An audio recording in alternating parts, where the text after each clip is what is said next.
This lesson is on selecting text. Several ways to select text. Most of the good ones really are with your mouse. Fastest way to select one word, double click it.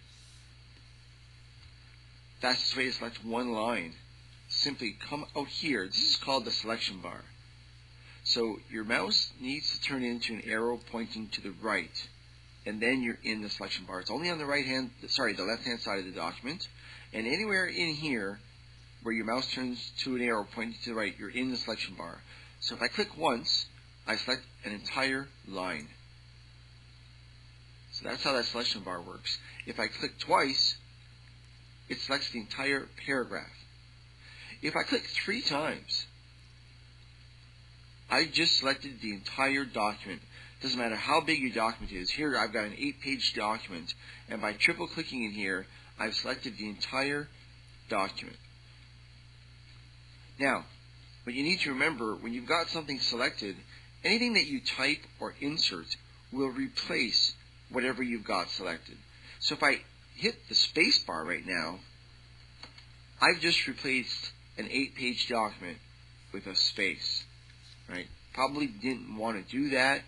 That's where undo comes in real handy. So I'm going to undo and bring that back. So just be careful when you've got something selected. If you insert clip art or insert a date, it will replace whatever you had selection with clip art or a date or a table. So make sure that you're selecting something for a reason. Usually it's to make it look different. But when you're done, you need to make sure that it's deselected. You're also able to select non-contiguous areas, in other words, non-adjacent. Usually, we can click and drag, right, and we can select this entire area here.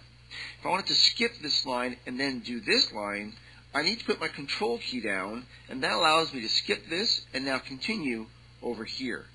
This is a very important feature because this allows me to type in a rather large document like this one is, and it allows me to then go back and say, all right, I'm going to grab every single title, and I'm going to format them at the same time. And that's exactly how I typed this document. I typed it, I made it, and then to make it pretty, I decided, well, I'm just going to bold and underline all of these titles. So I'm able to do that with my control key and with my ability to click and drag to select only the areas that I want. And if you go too far, before you let go, you just make sure you come back and you define the area you want. So that was a new feature introduced in 2003, allowing you to put your control key down and select what we call non-contiguous areas.